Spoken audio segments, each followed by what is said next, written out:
Hello, 8th graders. This is Mr. Josh. And in this video, we are going to be talking about understanding linear equations in two variables. Our objectives represent a relationship between two variables using a linear equation.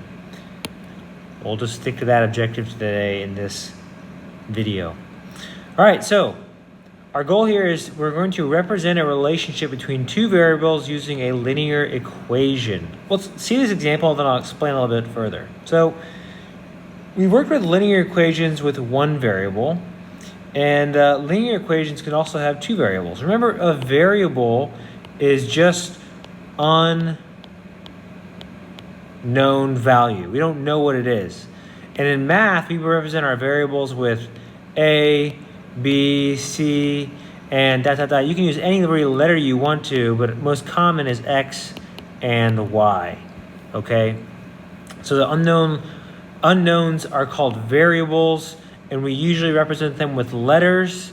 We call those variables, and the most popular variables in high school are X and Y, okay?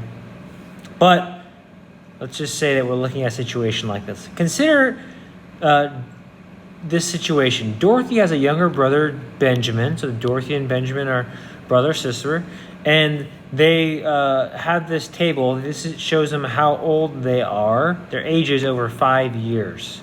So Benjamin's age is here, Dorothy's age is here, and just look at the pattern. So obviously we're in 2008. I mean, now we're not in 2008, we're in 2020 now, but Benjamin is 1 in 2008, Dorothy's age is 4. In 2009, Benjamin's age is 2, Dorothy's age is 5. 2010, 3 and 6, 4, 7, 5, 8. Can you guess what the ages are going to be in 2013? Some of you might have put a 6 and a 9 here. Okay. What about 2014? 7 and a 10? What about 2050? And sure, you could write all the numbers leading up from 7 to 2050. But do you really want to spend that much time? Wouldn't you rather be playing Minecraft? Just kidding. That's not why we use math. But in this case, what we can do is we actually can represent this using a linear equation. And not just any linear equation, but a linear equation with two variables. Now remember, variables are unknowns. Okay, variables are just unknown. All right. So the question is, how can we write? What's the pattern in this table? Can we write an equation to represent this pattern? Well, if you look closely, how does Ben and Dorothy's age relate in each year? That is, what's the similarities and what's different? Well, you can see, hopefully, that Dorothy in each year is, that's right, 3 years older than Benjamin. Right? 1 plus 3 is 4. 2 plus 3 is 5. 3 plus 3 is 6. Right? And you can see this pattern here is going on. Take a look here. This is Benjamin's age. 1, 2, 3. And then we have Dorothy's age. 4, 5, 6. So, if we continued going with this pattern, what are we doing each time to the red dots? What are we doing each time to the red dots? Can you see it? What are we doing each time to the red dots? Yeah, we're adding 3 each time. So we're adding 3 to the red dots. And this is equal to, well, the yellow dots. Okay? Now, what does the red dot stand for? Well, the red dot stands for Benjamin's age. So, what we're saying is Ben's age plus 3 will always give us a yellow dot. And what does the yellow dot mean? The yellow dot is Dorothy's age.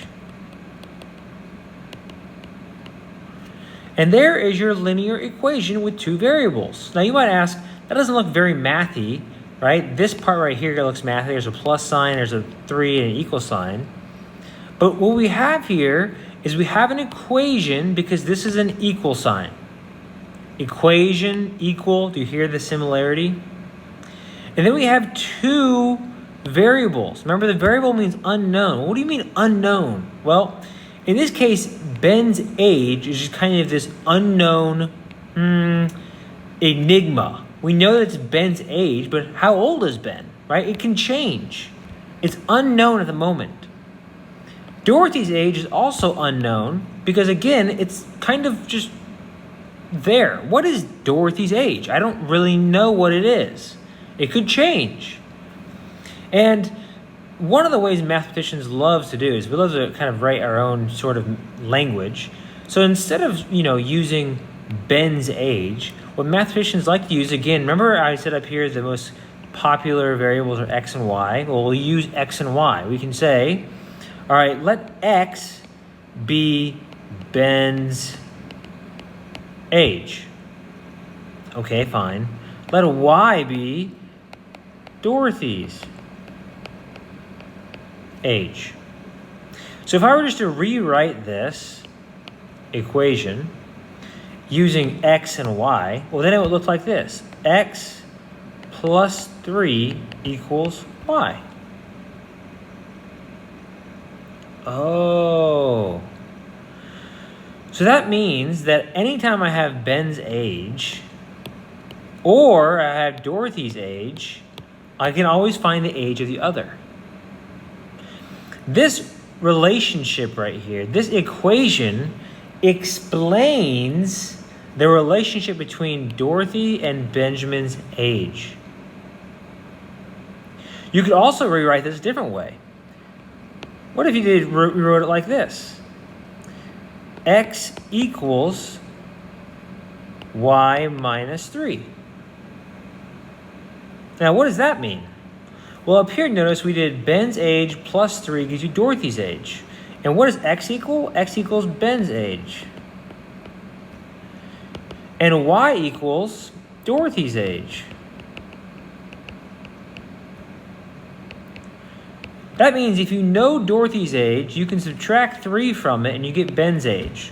While up here, if you had Ben's age, you could add 3 and get Dorothy's age. Both of these equations are helping you relate Ben and Dorothy's age, their quantity, their age, okay? And this is an equation with two variables. Our two variables are x and y, okay? X and y, that's what makes it special. Now you might ask yourself, why, Mr. Josh, why do we call it a linear equation? In the next video, we'll explore why this is called a